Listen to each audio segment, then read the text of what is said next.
ไปพวกเขาแต่ละพาโก้ฮักโก้แล้วเมื่อนี้พามาออกกำลังกายอยู่ไอติกเ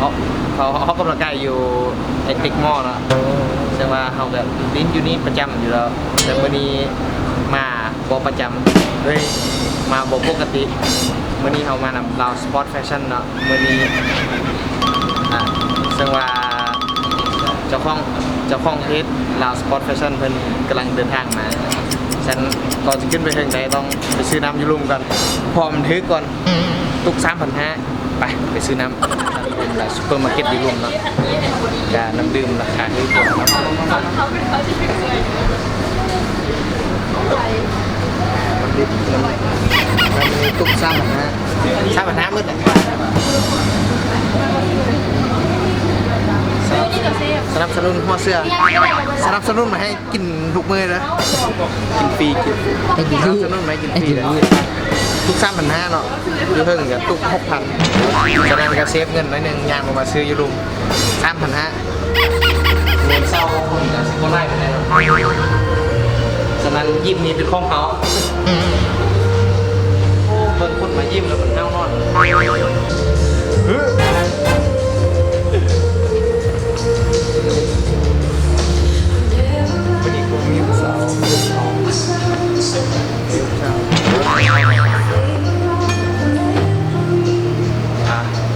เข้ามาแล้วมื้อนี้ห้าเทรนเนอร์บิวเขาเนาะว่า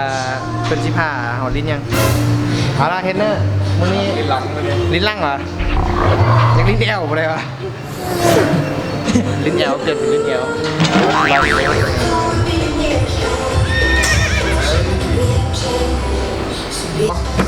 แม่เบิดเนาะสลิปกับแม่นเนาะสั่งได้เกือบสั่งได้เดี๋ยวจะสั่งทานเฮาได้เลยเนาะตัวท็อปโมเดลของเขาซึ่งในยิมกับโบคอยควงบนในแต่กับมีแอร์ติดแอร์ให้เรื่องว่าคนสีไล่อากาศกับโบกเอานะเครื่องแดนอยู่ข้างล่างของเขามีห้องเต็นเด้อห้องเต็นพอเครื่องแดนไล่เนาะเครื่องแดนเครื่องปั่นทิพย์กำลัง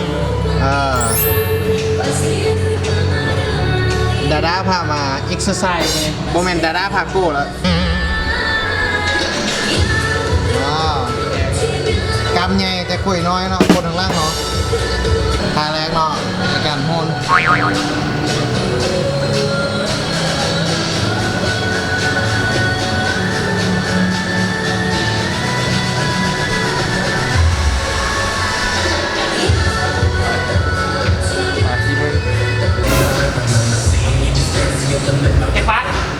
รถจักบาทที่สุดเอาจนเบิ้ลแฮง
เนาะ เป็นหน้าล้วนเวลาลิ้นยิ้มพยายามบ่ต้องลิ้นหน้าเลยลองบนลิ้นหน้าบ่ได้เนาะเป็นธรรมชาติในการมายิ้มต้องยกนักแล้วก็ต้องลิ้นหน้า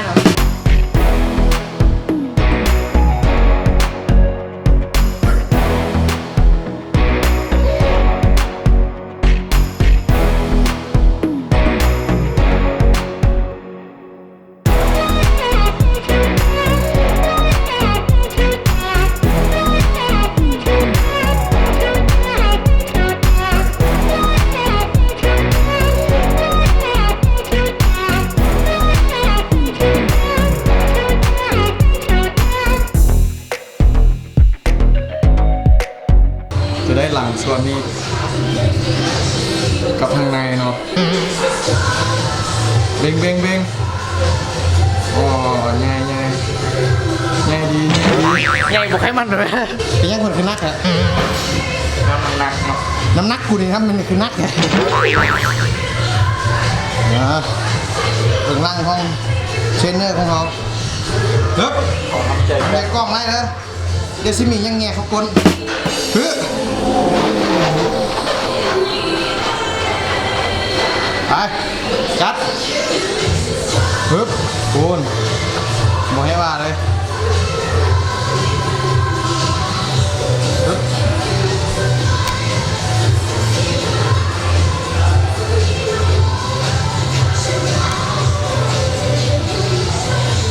อันนี้เทรนเนอร์เขาจะโซ่ซิกแพคเนาะ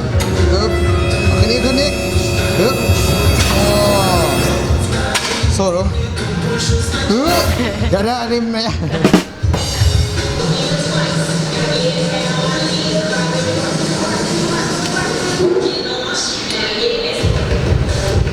อันนี้เป็นกำลังใจให้เข้ามายิ้มเนาะ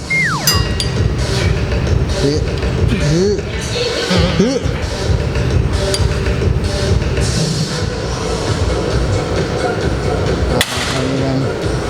อันนี้เป็นลิ้นยังทายยัง ปีกเนาะ เอามือ ปีอันนี้เราเป็นทางลิ้นปีกเนาะเขาจะโฟกัสให้มันได้บอลปีกบอลนอกปีกนอกแล้วตัวนี้อันนี้โปรไซส์แล้วตอนนี้ต้องล็อกแข้งให้เย็ดแข้งออกให้เกือบจำแล้วก็ล็อก สุดเลยก้มลงอีกเนาะได้ก้นมาไทย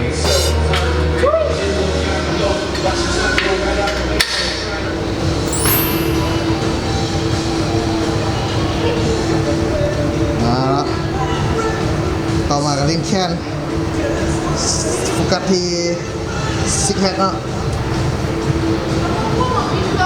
อ๋อเทรนเนอร์เขาโซ่เศร้าเลย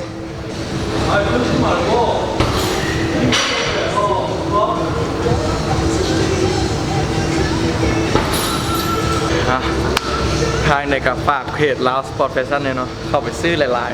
ๆ ซับสไครต์ช่องพร้อม ซับสไครต์ช่องดาด้าพาโกเนาะ ผ่านสุดท้ายสำหรับวันนี้ลิ้นหน้าแค้นเนาะ ปิดจอบดี ปิดจับวันนี้อันนี้สิได้พวกโฟอาร์มไล่กว่าเนาะแล้วก็สิได้หน้าแค้นเขาเอิ้นใบเซฟบ่ไฮเซฟบ่ ไปเสียบ ก็ได้ใบเซฟอีกเนาะเฮ้ยที่สำคัญเนาะเวลาลิ้นกรามก็ต้องลิ้นน้าไปพร้อมมันจึงกรามขึ้นไปเฮ้ยคุณน้ำลายไปพร้อมแล้วรุ่นนี้ แล้วเราก็จบกันไปแล้วครับคลิปมื้อนี้เขาดาด้าพามาออกกำลังกายหน่อยหนึงกับการลิ้นลังเนาะแล้วก็ลิ้นง่ายแค้นซ้ำอัดไทยซองหาขอบใจเนาะเทรนเนอร์ลาวสปอร์ตแฟชั่นของเขาจึงไหนก็ฝากห้านฝากเพจเลยเด้อลาวสปอร์ตแฟชั่นเดี๋ยวเขียนไว้ให้ทางลุงเด้อยังได้เสื้องามๆแบบนี้เนาะ เสื้อ หรือว่าทรงหรือว่าเกิบเอาค่ายจนหมด เนาะพวกขาเจ็ดโต เอาละ เอาจะได้ กระจก ใช่ก่อนฝากกด subscribe เพจระดับภาคภูมิ เอ้ยเอาละกระจกกันไปเที่ยงเอานี้เนาะถ้ามักก็อย่าลืมกดไลค์กดแชร์เนาะโอกาสหน้าเขาสิดึงโตมันมาอีกมาโซ่ซิกแพคให้เขาเบิ่งอย่าลืมกด subscribe เด้อแล้วเขาสิพาเพิ่นมาอีกบ๊ายบาย